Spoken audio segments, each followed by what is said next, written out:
بصوا عايزه اقول لكم هنا سوق برضو اكتشفناه جنب البيت. يا خبري على كميه الناس وكميه المشتريات.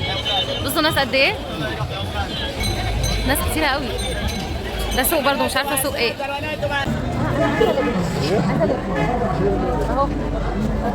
اهو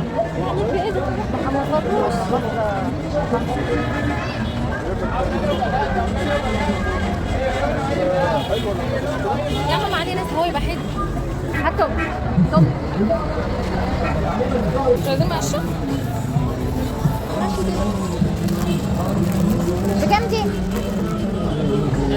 30 دي في وش وظهر ب 30 ولا نجيب البلدي؟ بلدي؟ واو بص عندهم الحنة. اقفلي دي هنا. بص الحنة دي اقفلي دي على الحنة. عندهم حنة. بص انواع قد ايه، ده نوع ونوع ونوع ونوع ونوع. يا بنت لا حنة شعر. أو صديقكم ليس عليكم جناح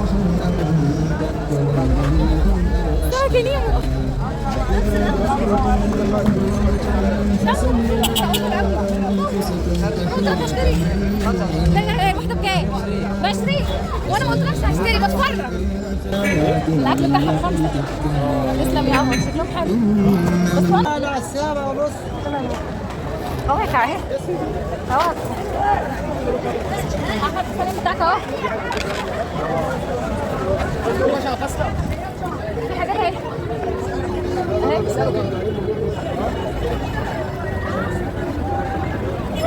مش هبص ده مشكل ب 241 اهو.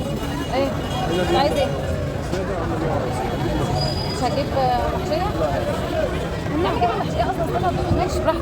انا حاجه فيها جوز هند مدلعه. عندهم مدلعه؟ عندهم ايه مدلعه؟ في بقى يا باشا زي ما انت عايز. ايوه في بقى. ده البقى دي معموله النهارده؟ تعالى كده مسؤولين عن الطريق. اروح فين؟ هلف لك الناحيه الثانيه. طب حاضر.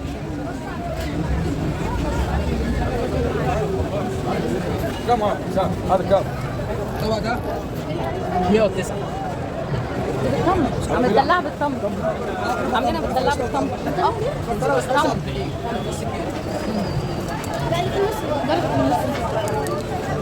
اه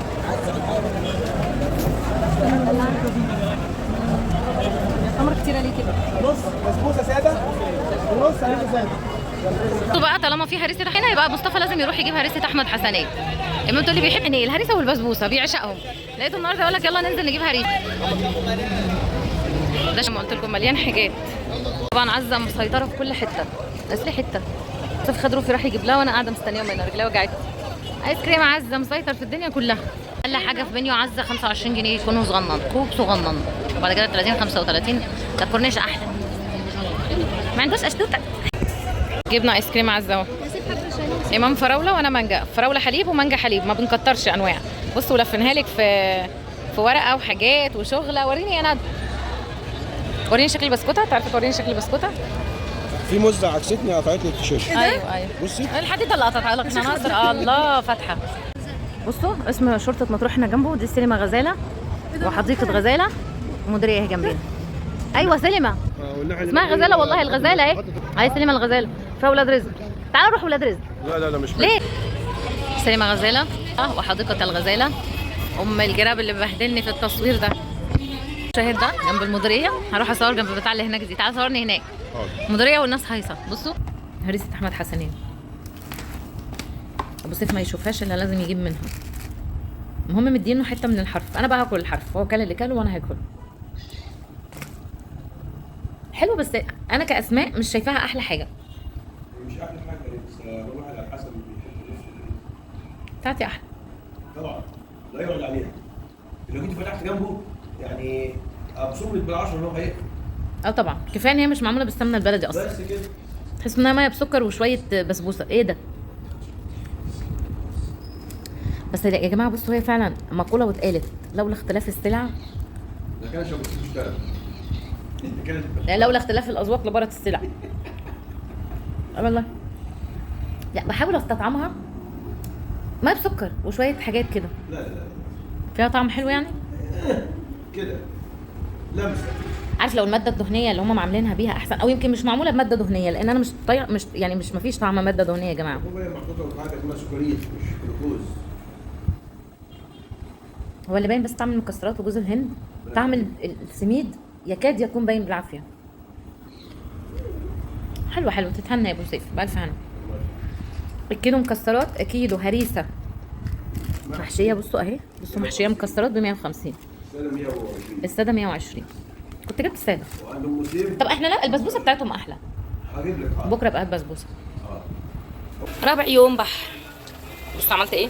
حته اللحمه دي لحمه عجالي، جارنا كان ذابح تمام، وبعت لنا حته لحمه اوكي، بس بسم الله ما شاء الله كلها لحمه. المشكله ان هي ايه، حته من الموزه ولا من الورك فكبيره قوي، عارفين لو مش عارفه اقطعها، حطيتها زي ما هي سليمه، وقلت كل ما تستوي حته راح اقطعوها عشان السكينه اللي هنا تلمه وبارده. بس قطعت، حطيت اللحمه خدت صدمه في السمنه، بعد كده نزلت عليها بالبصل والطماطم والملح والورق اللورا والحب باهين، ومقطعت طماطم مكعبات طبعا لان مفيش خلاط. وهنا ايه بقى، هعمل رز بشعريه.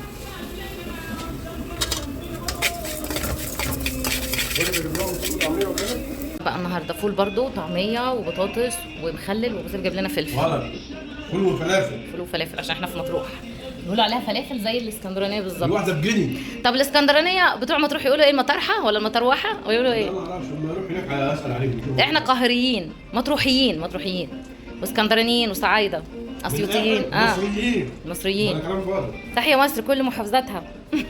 بطعميتها بفولها بباب غنوجها. بلحمتها بحاجتها. ده احنا طلعنا حلوين قوي. بمزازه، ده انت ليلتك سودا. ليه الرمال خلص؟ ايوه خلص عليك من بدري عشان كنت صبر عليك، صبر خلص بقى. يا تعالوا نفطر. حطها في الشنطه واقفل عليها.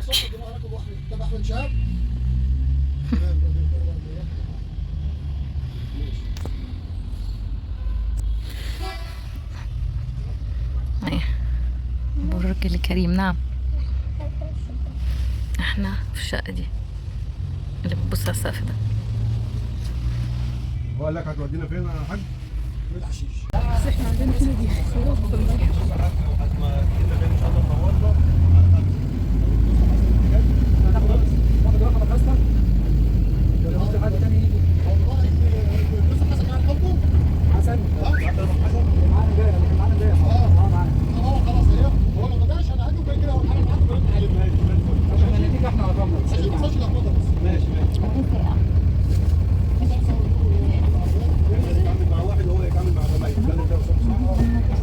والله الروفي. ماشي. جينا هنا امبارح احنا واثنين وتمشينا، خدنا ايس كريم عزه وتمشينا هنا.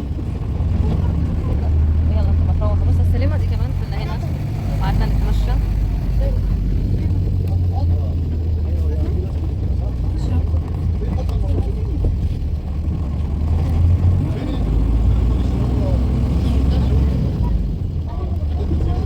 شكلها معلم سياحي ولا مكان حكومي وبيتهد، يمكن هيوسعوه او يبنوا حاجه من مكانه. سبحان الله بيغيروا. تحفه تحفه مرسى مطروح، شكلها يتجنن، وبيوتها خطيره خطيره خطيره. البيوت بجد في دنيا تانية، في حته تانية، شكلها حلو، شكلها شيك، مش زي في القاهره يبقوا متضايقين ومتكدرين لما يقول لهم ايه بيضوا الواجهه وعدلوها وظبطوا شكلها ويروحوا راميينها اي لون وخلاص. لا محترمه هنا البيوت، شكلها لذيذ قوي قوي قوي. تحسوها عامله زي المجلس الشعب المحلي، تحسوا يعني وصلوا البيوت تحتها جناين وشجر وحاجات حلوه بجد ما شاء الله. حلوه النزله دي. في نظافه في نظافه، يمكن دي العصائد يعني احنا القاهره فيها يعني مناطق شعبيه ومناطق عشوائيه كمان، يمكن هنا دي المنطقه الكويسه مش المنطقه الشعبيه، شكلها حلو. بصوا ده النخيل، كل ده النخيل، ماشيين على شاطئ النخيل برضو، تحسوا ايه بقى مقفول وحلو وهادي للاطفال، ينفع برضو. ده شاطئ الجزيره. ده شاطئ الجزيره برضو. كل دي شواطئ ما شاء الله هاديه وجميله ولذيذه.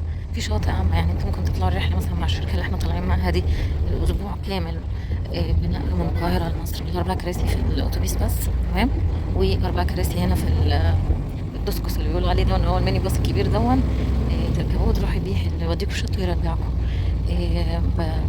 كل ده احنا خدنا بقى ب7.5 في هيزيد بس 450 جنيه الايام اللي جايه، هيبقى 7,950. فاهمني؟ تقدروا تروحوا بقى اللي انتوا عايزينه. الشطوط الداخليه بقى هو يوصلك لحد الشط وانت اختار المكان اللي هتقعد فيه واجر شمسيتك. فاهمني؟ بس هو ده بقى اللي هم ايه، ما يتكفلوش بيه. يعني انت تخش بقى كل لك شمسيه، شمسيتين، كرسي، مش عايز كراسي خالص، مش عايز شمسيه خالص، اللي انت عايزه. الشواطئ العامه خلاص دخلتها، بتدخل براحتك وتقعد براحتك، بس من غير الشمسيه والكراسي بتبقى ايه اللي هو عرق الناس اللي بيجيبوها لك وبيشيلوها لحد عندك بس. فاهمني؟ لكن هي كانوا شواطئ عامه مفتوحه بتدخلوها، مفيش بس غير بيبقى في كارته كده بتاعت الحكومه عشان تخش الشاطئ الفرد ب5 جنيه، وفي لا يعني هي الشواطئ اللي بتبقى خاصه بس اللي بيبقى عليها كارته 5 جنيه اللي احنا زي اللي احنا بنروح. لكن الشواطئ العامه احنا دخلنا لها عادي خالص، مش عايز شمسيه ما بتدفعش، مش عايز كراسي ما بتدفعش اي حاجه، بتقعدوا ببلاش وتتمشوا بقى مش طول الليل وتروحوا هناك بقى وتاكلوا ايس كريم وتظبطوا الدنيا، فبيبقى جميل. واو دي مدينه سياحيه، مدينه ببيوت بميتها بدنيتها وبص على البحر. حاجات حلوه قوي. بصوا بقى المدن الجديده، احنا لسه معديين على قريه الاندلسيه تحفه. دي كلها مدن جديده على البحر تخدم بقى المصيفين والسكان، بس اعتقد ان دي مساكن حكومه.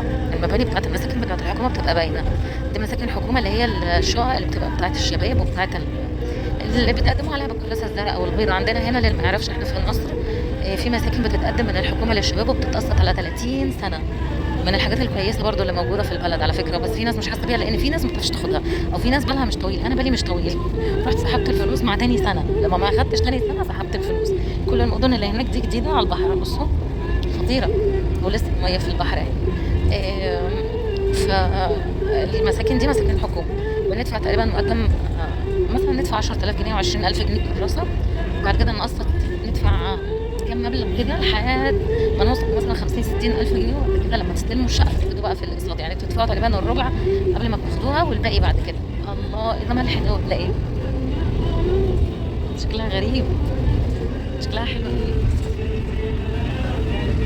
انا عن نفسي الاسماء قدمت في الحكومه ما خدتهاش، اترفضت مره وقدمت تظلم، بعد كده اترفضت تاني، وبعد كده اخر ما زهقت رحت سحبت الفلوس. ليه بقى؟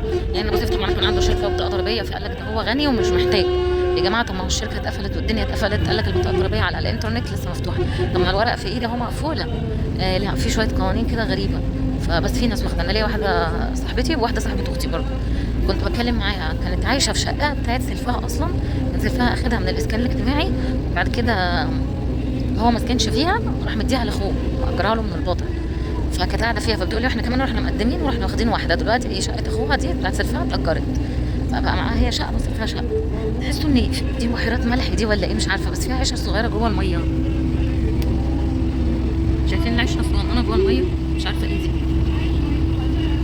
اما بره على شارع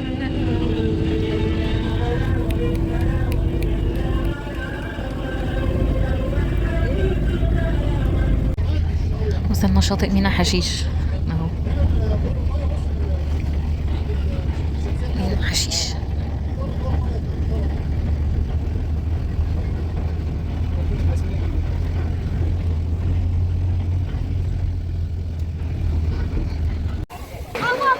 النهارده انا بستكشف الميه وما نزلتش، كل يوم ما بصيتش حد ينزل، انا مره بصيت مره حاج اوفا بعوم وغطيس.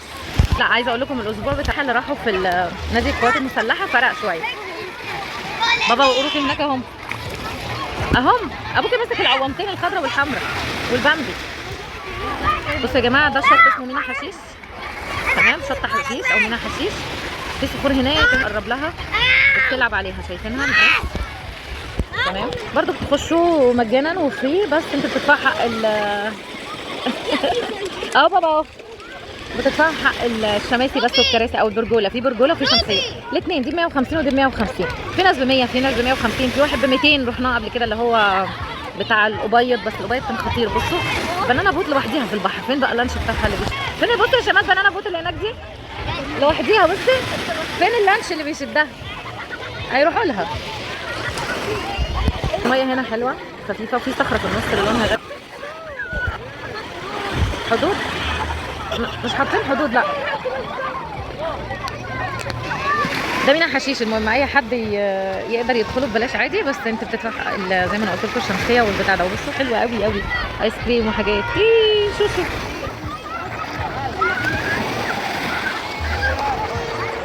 انا مش هنزل النهارده، انا واقفه بس.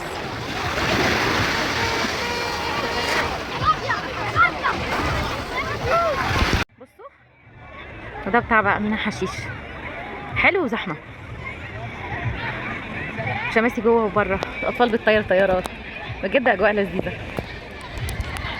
وباسكت زباله في كل حته تلم زبالتك فيه.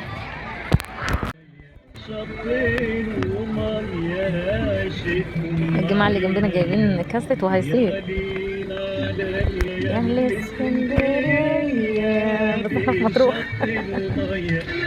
ابو سيف نزل الميه شويه، طلع خلصان ونام. الله يكون في عونه يا رب ويشفيه ويعفي عنه يا رب. هو قال لي النهارده ما تنزليش وانا اللي هنزل، وجه فيص. مش كنت لبست المايو ونزلت مع العيال دلوقتي؟ يا غالين علي يا غالين علي يا غالين علي. ناس كبيره في السن يعني. يا اهل اسكندريه يا اهل اسكندريه.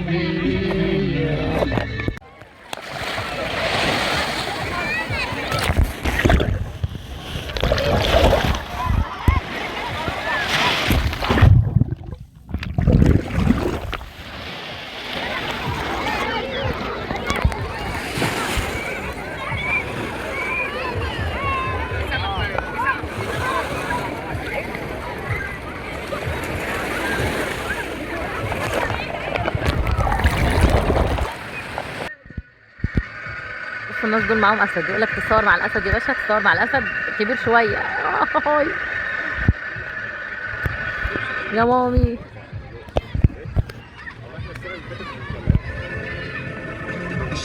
امبارح كان معاهم اسد صغير، النهارده كبر، بكره نلاقيه كبير ياكلنا. جبت للعيال بطاطا، الراجل بقول لي ماشي فيه، لو قال لك الحته ب 10 ب 20 هات زي ما تجيب ادها حتتين ب 15 جنيه ابن اللذينه. ده انا اجيب كيلو ب 15 جنيه واروقهم. يلا نصيب بقى، ارزاق. بص رزق الهبل على المجانين.